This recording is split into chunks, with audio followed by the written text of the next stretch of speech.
morning, sports fans from all around the globe. I am your host, Jeff Dawson, East Coast Sports Investors, and this is your breakfast bankroll for Friday, July 22nd, 2022. Yes, the weekend is here and everyone back east. Yes, the heat wave is here.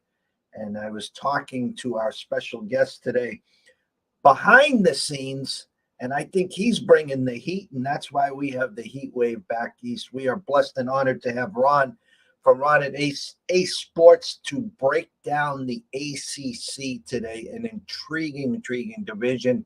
As I said to him earlier, the mighty fell last year. The juggernaut Clemson, Dabo, shattered. Nowhere near ACC title, nowhere near Final Four. I think that was done in the first month.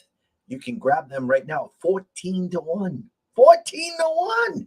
You never see numbers like that, but we're going to break down the ACC, and this has got to be an amazing segment. So grab your pens, pads, a cup of Joe, and let's go.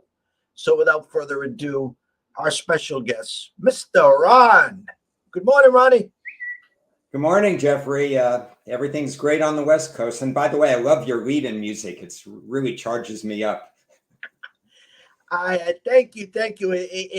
Especially if we do the early shows. I mean, back there it's 8:30, so I thank you even more. Sometimes trying to get a guest out west, if it hasn't cracked noon, don't call me, they say.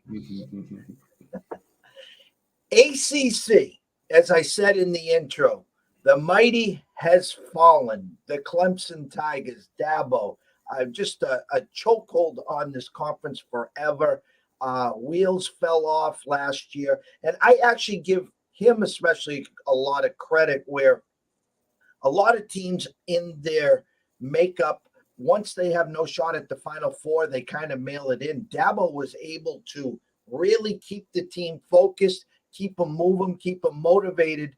And now all the talk is about the Miami Hurricanes, the Oregon coach, the staff that he's building, the recruiting that he's building, the guys he's stealing from the Georgias and the Alabamas.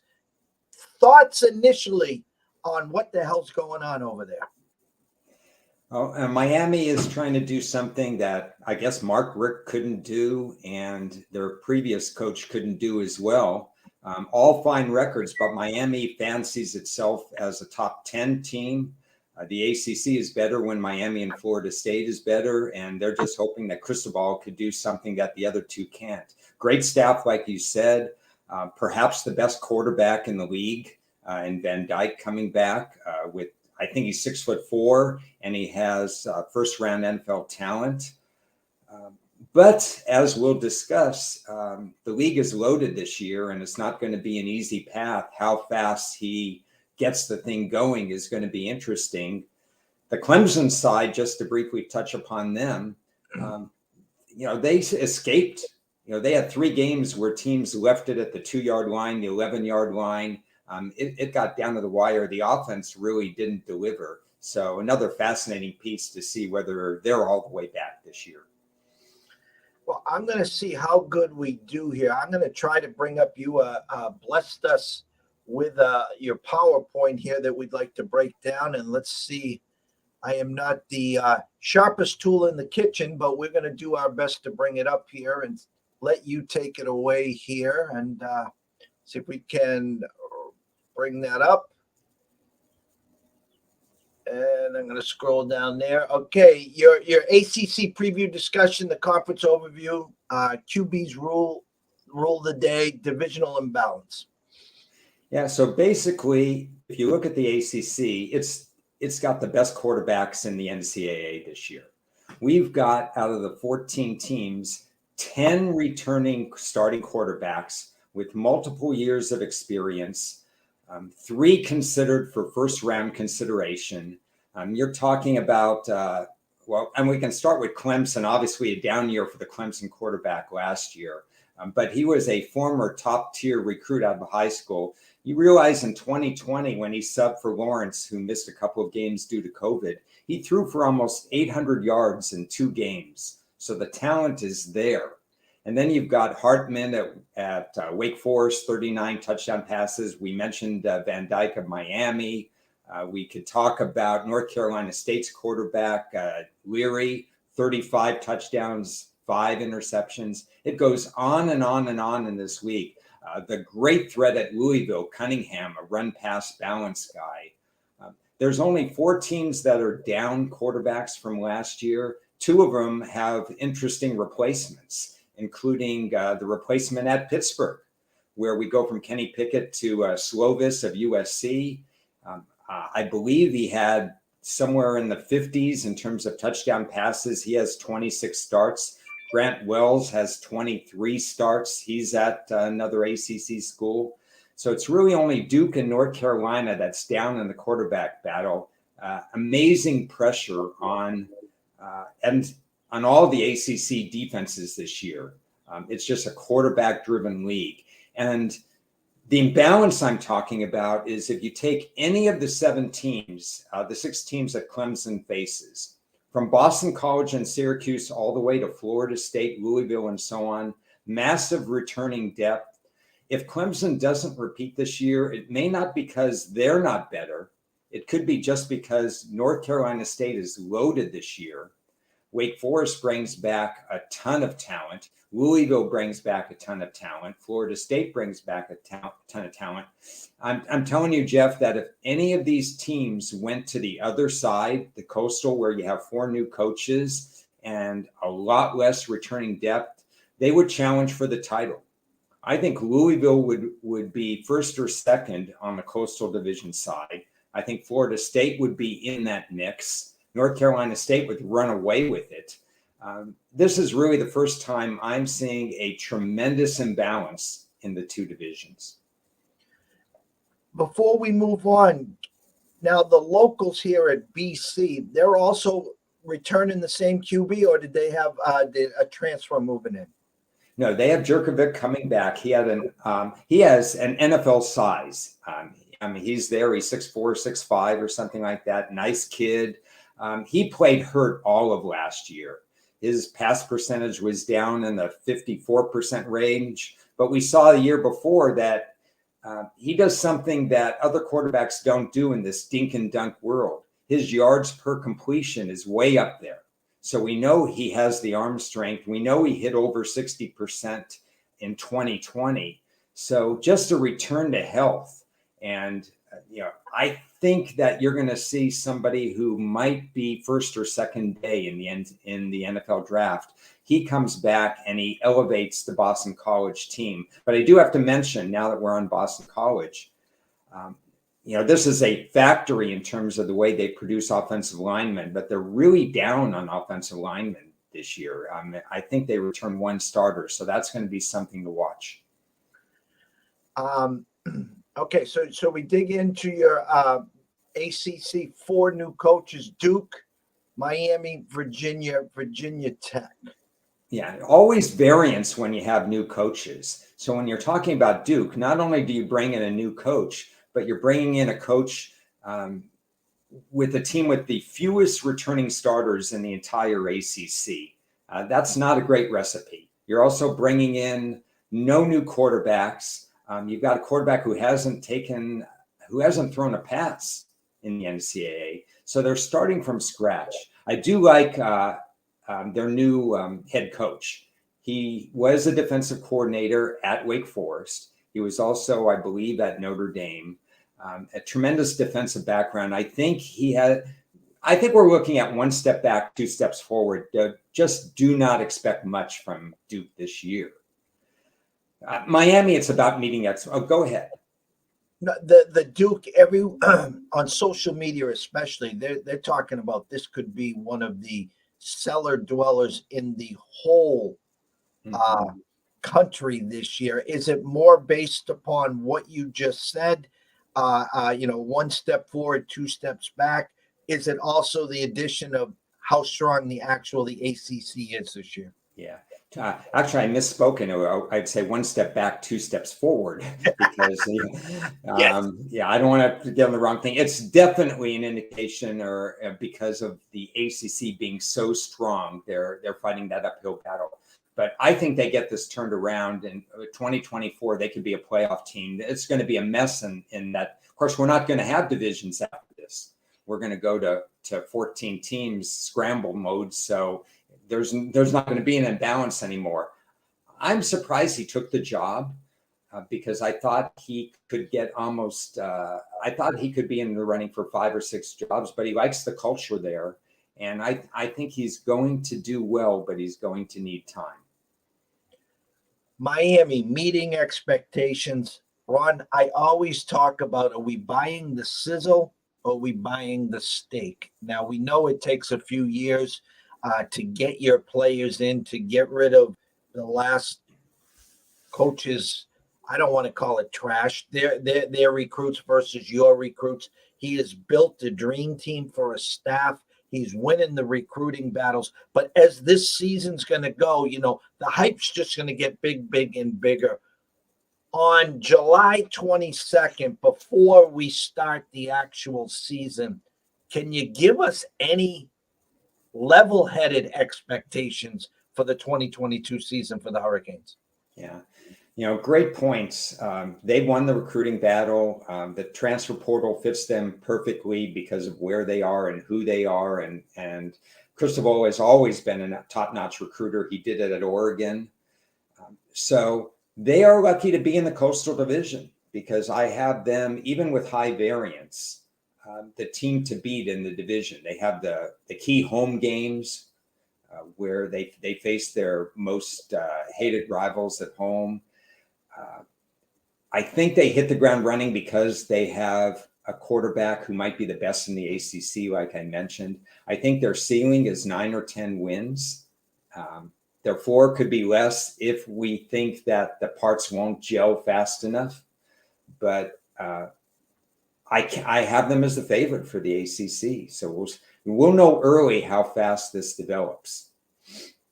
You talk about Virginia opportunity, but balanced with legit concerns. A team last year that some games looked like they sleptwalk, and then you see them the next week putting up 40, 45 points. I couldn't get a good read on them last year at all. What are you seeing so far this year? I have completely alternate universes for Virginia. Let's take the strong points. They have a quarterback who swung it all around the park, well over 4,000 yards in 12 games, didn't play a bowl game. And they have the best set of wide receivers returning. This is an unbelievable opportunity for them to hit the ground running in terms of their pass game. They also have a good coach coming in, and they also have, I think, the easiest schedule coming in. They have a chance to build confidence because their first 5 or so games are going to be favored. And then down the stretch, they're going to play a few more home games. So I like the way the schedule develops. I love the fact they can hit the ground running with a pass game. I have 2 major problems with them. One is they return 0 offensive line starters. And historically, teams that return 0 offensive line starters backtrack in the standings. And then the second thing, I think it's hard to replace Bronco Mendenhall. I think he doesn't get enough credit. It's a high profile institution, great academic institution, University of Virginia. It's not easy to win there. And he came right in and won. Yeah, to me, he was a top 15 coach. That he left the game a little too early, got burned out by all the transfer portal, the nil. We're seeing that around the country. I think there's going to be a little pause in terms of playing for a new coach, but that offensive line worries me. But then again, that schedule is tailor-made to get off to a very confidence-building start. Virginia Tech, it's been a while since we've talked about Beamer ball. The world would stop if you caught them on national TV on a night game. It was an autoplay. It didn't matter who they were playing, and it was even better if they were short dogs because they weren't going to just cover. They were going to win the game outright. And as you stated here, 43-29 is now not good enough. Yeah, it's crazy. And I have the numbers wrong. I apologize. It's somewhere around 44-32. But any way you cut it, those are good records. Those usually do not get coaches fired. Yet they couldn't wait to get Justin Fuente out the door. They probably have a misconception that they're still a top 15 team, that Michael Vick is coming in the door and suiting up for them. I like their new coach.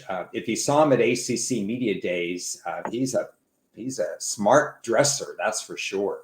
And he said a lot of the right things. It's interesting. Of these coaches, 3 of them are defensive minded. I mean, really defensive minded and good defensive coaches. And Pry is no stranger to creating good defenses. But this is an uphill battle for them, even on this side of the ledger. I think they're looking at a 6-6 type season. I don't think they have the parts in play. They lost their quarterback from last year. They're bringing in a transfer. They lost their leading running back. Their quarterback was a running quarterback, so I think we're going to see regression in the run game. I don't think they have all the parts on the defensive side of the ball. As I mentioned, this side of the ledger, the Coastal Division, returns fewer starters than that other division. A product of the other teams in the ACC, I just think the record will suffer. And they still might battle for second or third in the conference because there's so much uncertainty on this side of the ball. But overall, I think talent level is down a notch from last year and not yet ready to get to where they want to be as a team. Next, we talk about the unconventional look at 2 ACC teams. Georgia Tech coach on the hot seat. Obviously, I like to go back to the glory days, when they threw the ball 4 or 5 times to Calvin Johnson or Demarius Thomas. They were so fun to watch. And now, as you see, times have changed. Ron, I am a diehard Nebraska Cornhusker fan from back in the 80s, okay? Dr. Tom Osborne, Irvin Fryer, the glory days in the Orange Bowl. 4th and 8, and we call a timeout, and you're the opposing coach, and I tell you, Ron, we're going to run the ball, and you couldn't stop us. Well, times have changed, and Nebraska, unfortunately, hasn't caught up to the times. My guess here is you're going to lead on to, neither is Georgia Tech. Yeah, Georgia Tech. Paul Johnson ran the triple option at Navy, and he ran it at Georgia Tech successfully before the times were starting to change in terms of the NCAA going to a passing league. And so transferring a system was going to take time. We all knew that Georgia Tech, at least those who handicapped the game, knew that Georgia Tech was not going to be good the first couple of years of Jeff Collins' tenure there. And the third year wasn't any better. We're talking about 3 wins, 3 wins, and 3 wins. So now it's time to forget about the slow change. Let's get into the 21st century. So he brings in Chip Long, and we're going to be probably looking at a 10 to 15% increase in offensive plays for them. So this is all in for them because another 3-win season could cost Jeff Collins his job. And in this day and age, there's quick triggers on head coaches. And so he's in his 4th year. He's getting a little bit of extra time. So we're going to see more plays. And we have a quarterback there who's capable of progressing. Sims has improved his pass percentage and lowered his turnover rate in each of his first 2 years. So this could work from an offensive standpoint. Unfortunately, defensively, they've been shredded in the secondary. They bring back 1 starter in their 5 secondary members. They play, I believe it's a 4-2-5. So we're talking about 5 secondary members, 4 have to be replaced. So the defense might be on the field a little bit longer because the offense is going to go quicker.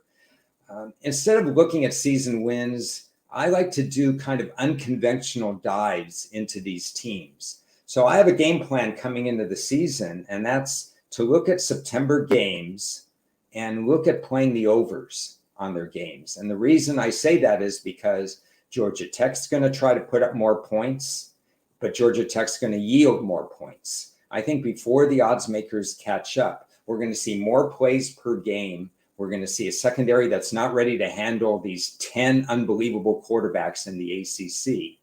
And even if the offense improves, I don't know what it's going to affect their win total, but I think it's going to affect the point totals in individual games. So I'm going to give your listeners kind of an unconventional look into how I process things in July.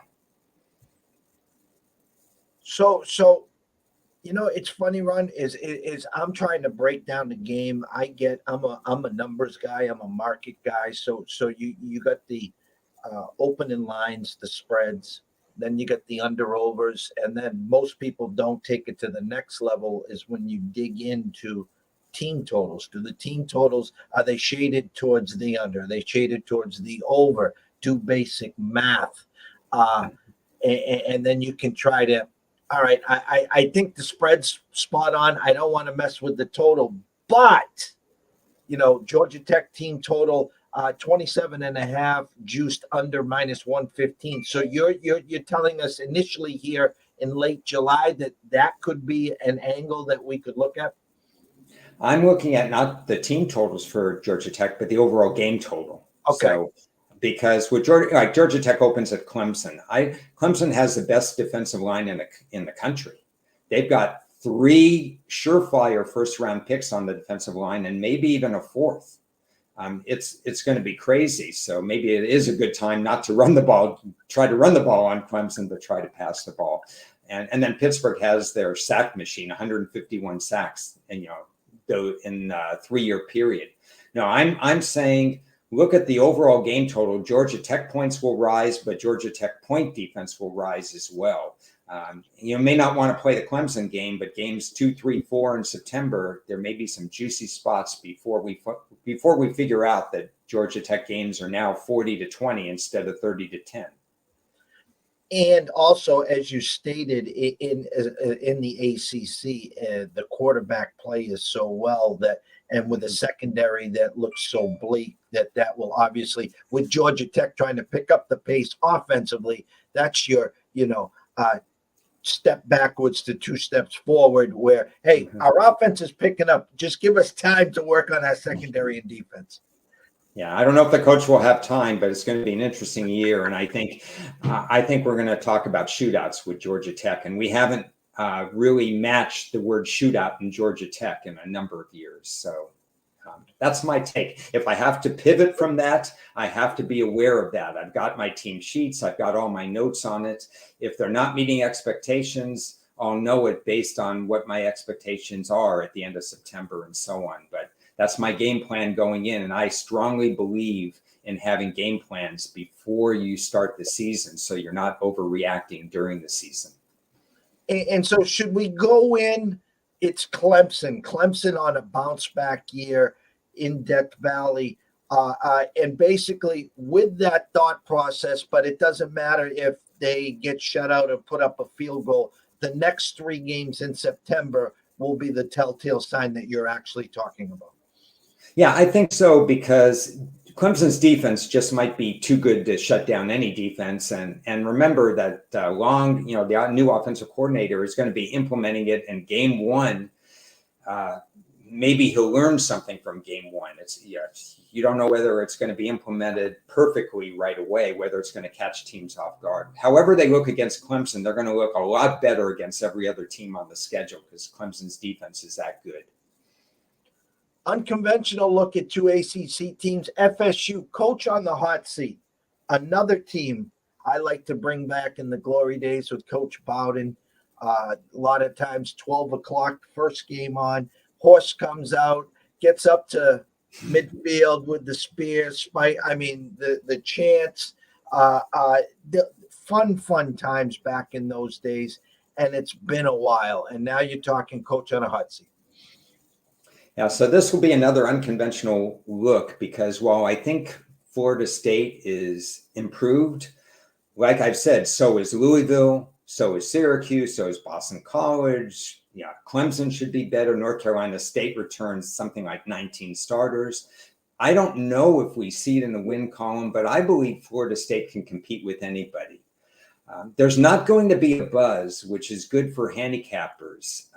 Mike Norvell is 9-13. Nobody's running out on the street saying Florida State's going to be a top 15 team. But they have enough depth. They have a quarterback who improved, just like Sims at Georgia Tech. I I believe we're talking about a quarterback that reduced his interceptions to about 5. Travis is his name. We're talking about a team that's going to be largely ignored. They don't have a lot of weaknesses. Maybe they're not the best running team. Maybe they're not the best run defense team, but they have a lot of parts in place. They have a lot of returning starters. So plan A is simply this. We're going to get points on Florida State a lot during the year. They're going to be underdogs, maybe between 3 and 7, 10, 12, 13 points at times. And they have enough of a defense and enough of a 3-year starter at quarterback, not a full-time starter, but he has started 5 or more games in each of the first 2 years. They have a good kicking game. So they're going to be in games. Whether they win them, I don't know, but plan A is to take them as an underdog. Now, plan B is different. So let me talk about plan B, and then you can, challenge me on this. Teams, let's say we do well as they go 3 and 4 in the games that I like them as an underdog, but they're not winning those games. They're a 10-point underdog and they lose by 3. They're a 5-point underdog and they lose in overtime or something like that. Let's say their record, we win versus the spread, but they don't win. At that point, the hot seat gets hotter. And I might pivot and say, well, they're not getting the wins. They're getting frustrated. They may even have a firing mid-season. So many ADs are doing that. We might pivot and go against them the last 3 games of the year, especially if they lose to Miami of Florida, which I believe is game number 9 for them. If they lose that hot, heated battle that, they always want, remember, you can go back to the wide right and the wide left in that series. I mean, it was a great series. If they lose that game and their record is 3 and 6 or something like that, even if we're covering, it's going to be time to go the other way because the team wants to win. They don't care about covering. Now, if they're covering and winning and they're meeting or slightly exceeding my expectations, I'm not going to pivot. I'll continue to back them in those cases. But I'm going to look at their record after the first 7, 8, 9 games and see whether or not, if they're not winning the close games, I'm going to plan the other way around. So it's kind of a plan A, go for them as an underdog, and plan B, react to whether or not winning those games outright. Looking back the last 10, 20, 25, 30 years, what has been the demise of FSU going back to the glory days? I mean, I know, listen, you always had Miami there. You always had Florida there. Now some of the smaller schools have perked up in Florida, the UCFs, the USFs, the FIU, the Florida Atlantics, the other Florida small school. They've all had these rises in football, and they've actually had some decent years. Has it been coaching, recruiting? They're losing the recruiting battle. I mean, you either went to the University of Miami, you went to Florida, or you went to Florida State. What has been the big reason, say, for the last 20 years plus of turmoil? So I'm thinking about that. A lot of thoughts are coming to my head. I think that's a great question. The first 2 that come to mind are complacency and the SEC. The SEC, we all think that they're the big bad, team that they won all these titles and stuff like that. And that is absolutely true, but it wasn't true 15 years ago. Florida State was the king. The West Coast, the USC was still up there. The Big Ten with Michigan and Ohio State battling out and so on.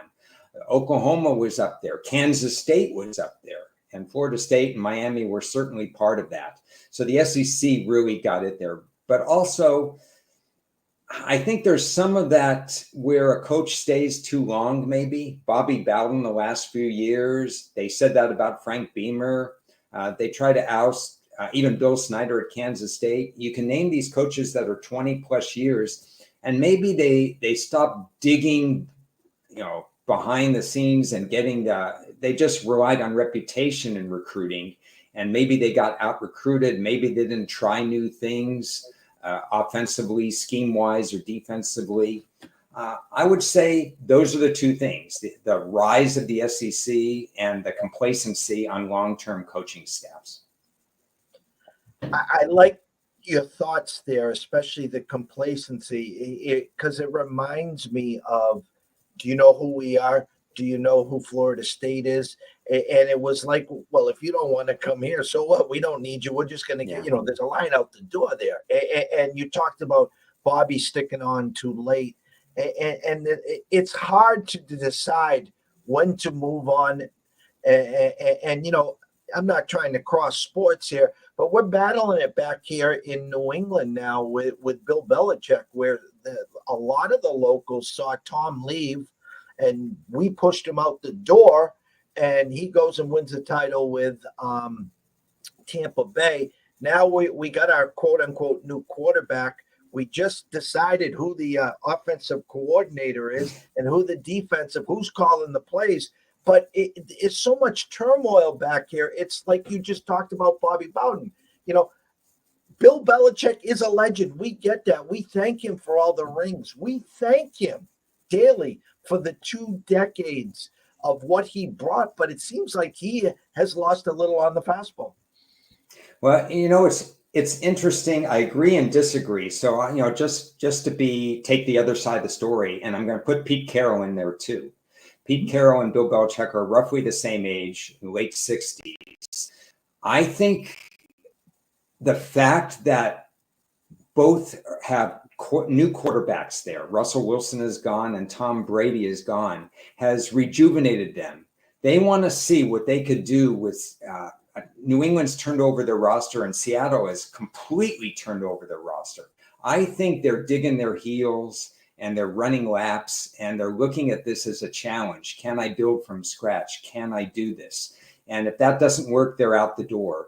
But I think maybe they've got a little bit of youthful enthusiasm going right now, just because they've got some challenges ahead of them with the roster turnover. Well, you're spot on with Bill, because it was always the chicken and the egg, who came first. Bill couldn't win without Tom. Tom can't win without Bill.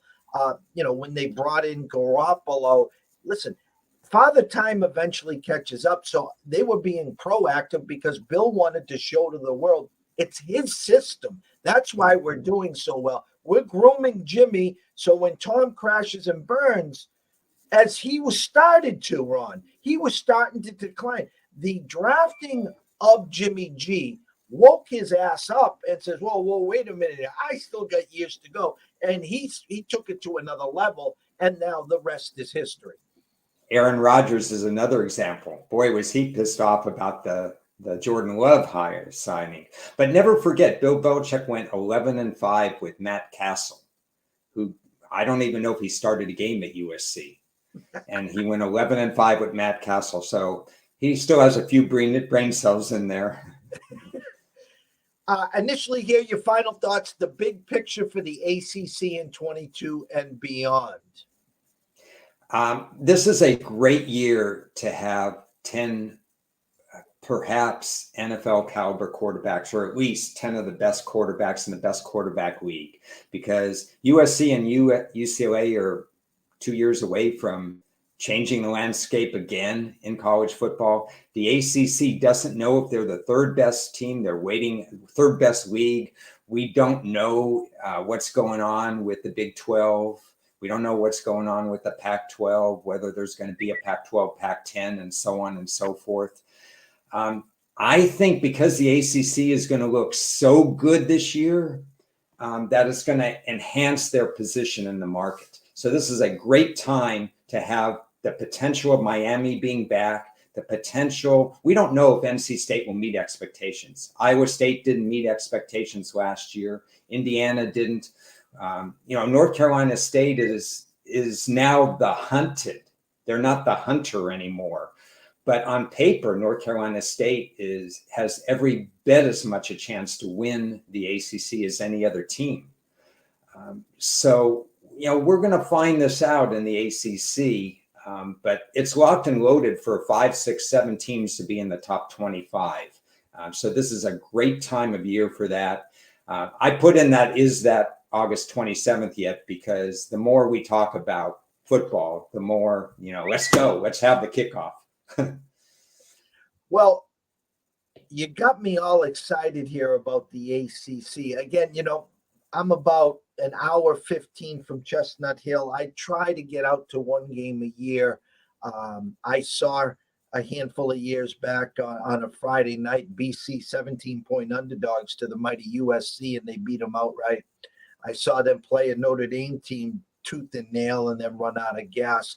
The locals don't get as excited for BC because of the Patriots, obviously. I guess my closing thoughts to you, we're going to have you on a lot more. I won't break down under-overs or anything like that today. Is there a number out there that today grabs your interest, whether it is an under-over, or is there a price on an NC State or Louisville, other than Clemson, let's say, that we might be able to dive in a little early? There are a few on my radar screen. I've made some, one of my handicapping philosophies, and as you know, we've been doing Las Vegas. Chris and we've been having a lot of great guests on our show. So we encourage your listeners to check that out and your viewers to check that out. So we've had some pretty sharp people. One of them was Brad Powers, and my philosophy aligns a lot with his philosophy. When we see numbers that are different out there in season win totals right now, or even game of the year lines and stuff like that, we pick them off. And then we might solidify our opinion as we go through when we write about the teams. We might hedge, we might double up on them, and so on. So I have a few opinions right now. They're not necessarily solidified yet, but they will be by Monday or Tuesday, because I start writing right about college football, and the ACC is the first conference on the list. But yeah, I'm excited about some of the opinions that I have. The Virginia schools, I'm not really high on right now. I'm going to wait and see with Miami. We've talked about strategies with Georgia Tech and Florida State. I would be scared to back North Carolina State one way or the other, because I don't know if they meet expectations, but on paper, they're loaded. Louisville might be an under radar team. I'm going to write about them and see if that way. I have a lot of opinions floating around my head, but nothing completely concrete right now. The scroll has been working the whole time. Ron at Ace Sports. You can follow him on the Twitter. And as he said, and I'm going to double down on, amazing guest with Vegas Chris. I saw the Brad Powers podcast and show there. We can't thank you enough. We're excited to have joined forces and met you here. This is our second show with you. I look forward to, hopefully, God bless, many, many more, Ron. Thanks for having me on. It's always great to share opinions, views, and so on. We don't hit 100% in handicapping, but we're always looking for edges. The more I write, the more I talk, it helps me crystallize some of the ideas. So it's therapeutic for me to talk to you, and it's a lot of fun. So thanks for having me. Always. Now let's see if, there we go. There we go. All right, let me take that off. Okay, so from myself, Jeff Dawson at EC Sports Invest, from Ron at Ron Ace Sports on the Twitter. We thank everyone for watching and listening. At 2:30 this afternoon, Dan Alexander from Newbie Talks. We'll be talking the Premier Lacrosse League, and then at 4:30, myself and Scott will get everyone set up for the closing bell and what's going on in the MLB market. We want everyone to have a blessed day. Stay hydrated. Out west, back east. It's hot out there, so don't get foolish, and we will see you soon.